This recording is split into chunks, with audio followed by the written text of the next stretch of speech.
Om Swastiastu. Assalamualaikum warahmatullahi wabarakatuh. Shalom, namo buddhaya, dan salam kebajikan bagi kita semua. Halo semuanya, perkenalkan nama saya Imade Agus Rizky Maputra Sangging, NIM 0452400728 dari Prodi S1 Ilmu Hukum, Universitas Terbuka UPBJJ Denpasar. Pada kesempatan kali ini, sebelumnya saya panjatkan puja dan puji syukur ke hadapan Tuhan Yang Maha Esa. Karena atas berkat rahmat karunia-Nya lah, pada kali ini saya dapat memaparkan materi tentang penyuluhan mengenai COVID-19. Baik, pada kesempatan penyampaian gagasan kali ini, ada 5 poin yang akan saya bahas. Di antaranya meliputi yang pertama, pengertian dan asal-usul coronavirus atau COVID-19. Yang kedua, penyebab virus COVID-19. Yang ketiga, gejala virus COVID-19. Yang keempat, dampak virus COVID-19.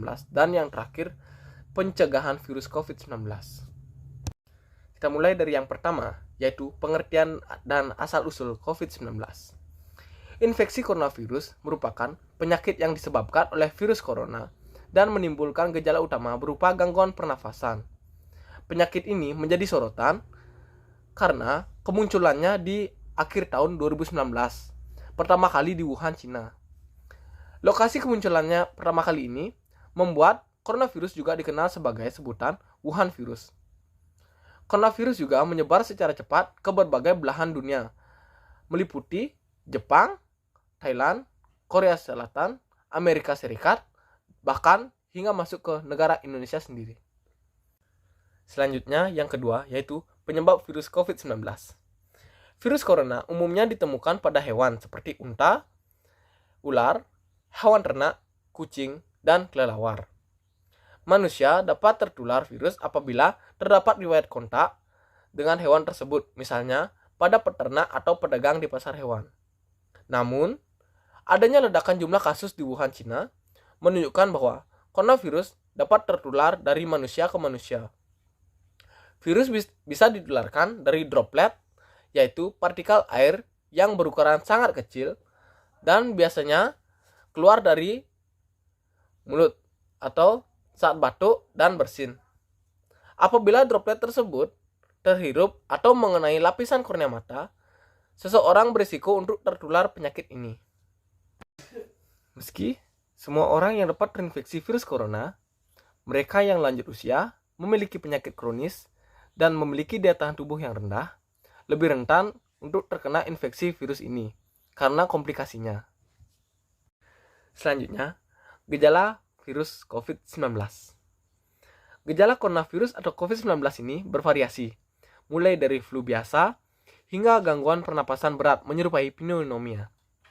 Gejala coronavirus yang umum dialami mereka yang mengalami infeksi corona ini diantaranya meliputi yang pertama, demam tinggi disertai menggigil, yang kedua, batuk kering, yang ketiga, pilek, yang keempat, hidung berair dan bersin-bersin, yang kelima, nyeri tenggorokan, yang keenam, sesak nafas, dan gejala virus corona tersebut dapat bertambah parah secara cepat dan menyebabkan gagal nafas hingga menyebabkan kematian.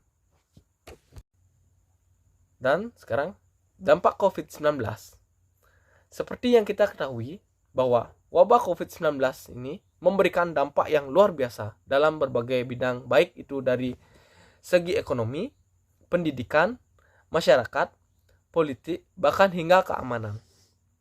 Pada penyampaian gagasan kali ini, saya ingin memfokuskan dampak COVID-19 yang paling signifikan, yakni dari segi ekonomi. Telah kita ketahui bahwa begitu besar dampak COVID-19 dari segi ekonomi.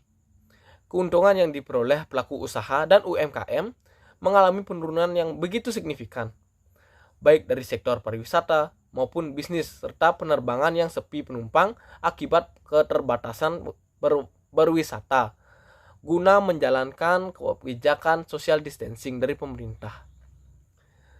Dalam sektor industri, perpabrikan, produksi juga mengalami penurunan akibat distribusi yang tidak mengalir lancar, serta banyaknya karyawan yang di-PHK dan dipulangkan oleh perusahaan, hingga mengakibatkan banyaknya pengangguran.